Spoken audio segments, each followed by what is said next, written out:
You're the host of the party, so if the party isn't going well, you'll get blamed for it, John Leguizamo says of the task ahead of him.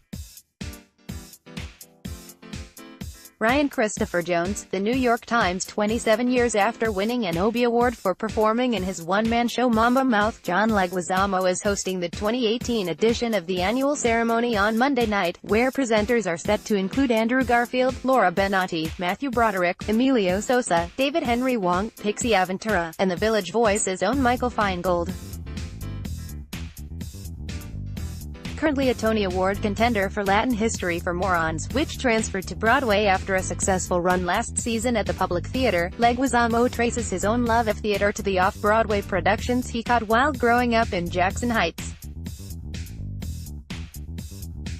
Chatting by phone recently with The Voice, the multitasking actor and writer acknowledged this debt, and spoke a bit about what he has on tap for awards night, and beyond. Do you remember when you first became aware of the Obie Awards, or off-Broadway generally? I've always been a huge fan of off-Broadway, but the kind of acting and storytelling that can happen there.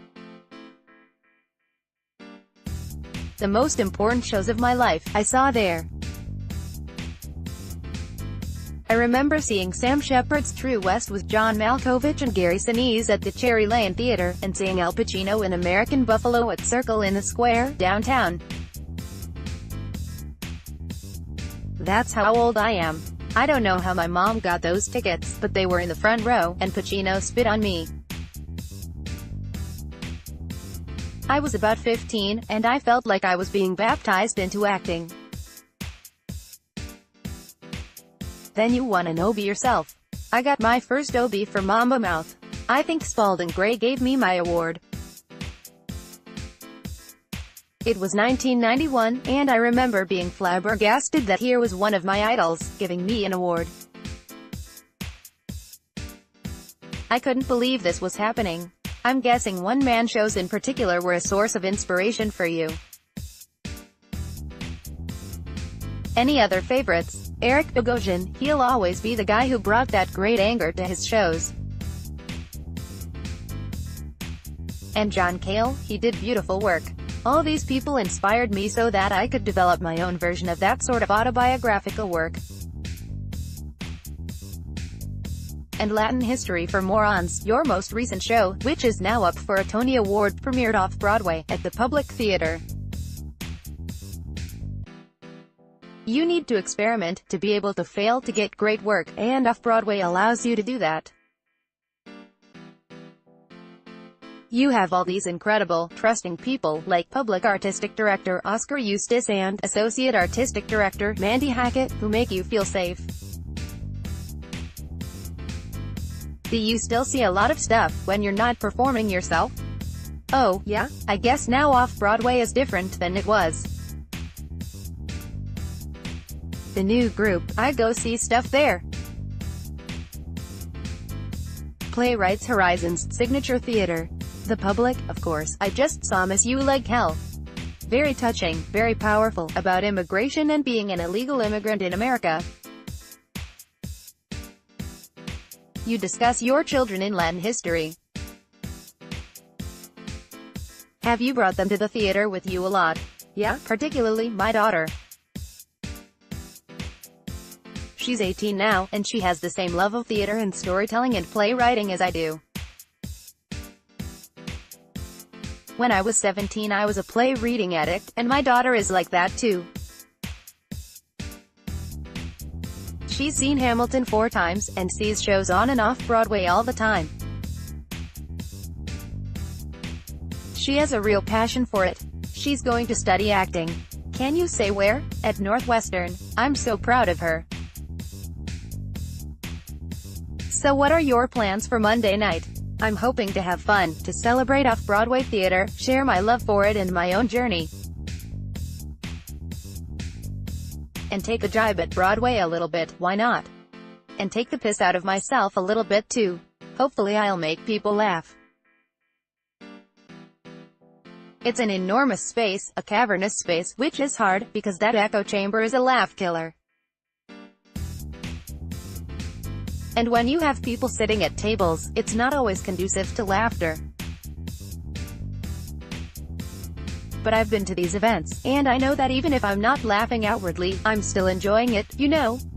I'm figuring that if I'm having a good time, it means someone else is. Should we expect any political jokes? A little bit. You can't not talk about the elephant in the room. But I don't want to harp on it and ruin the evening for everyone. You want to celebrate the good things that are happening in this country, and the beauty of off-Broadway theater and the powerful work they do. You obviously have a lot of experience holding a stage on your own, but is there a particular pressure or energy when you host an event like this? Well, you're the host of the party, so if the party isn't going well, you'll get blamed for it. But I only have about 8 minutes at the top. I'll talk about my experiences off-Broadway, my foibles. You want to be edgy enough to strike the right balance. Any favorites in this arena? Awards show hosts?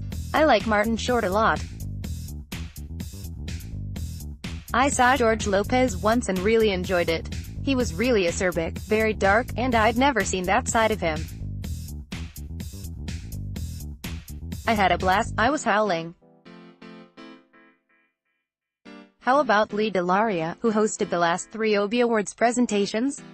I just saw her recently, at an event. It was opening night of Miss You Like Hell, at the Public Theater. She goes, "Oh, you're taking my gig." And I said, "I'll gladly give it back to you." She's funny, man. I always love her work. Are you working with any co-writers? Yes, journalist and author Rob Tannenbaum is helping me out because this is not my métier. Rob's the bomb. He's a funny dude. And can you tell us what you'll be wearing? A suit and tie, but with the tie not really knotted all the way to the top. Like, fake casual. Any other projects you're working on that you'd like to share with us? I'm about to shoot this really great movie with Helen Hunt, called Night Clerk, and oh, I have a movie coming out called Nancy, with a great actress Andrea Riseborough. It's like a psychological thriller. And my graphic novel Ghetto Clown was nominated for an Eisner Award, which is like the Oscars for graphic novels. You'll return to the stage, of course. There's definitely something special about theater. When you see someone live, it becomes a part of you.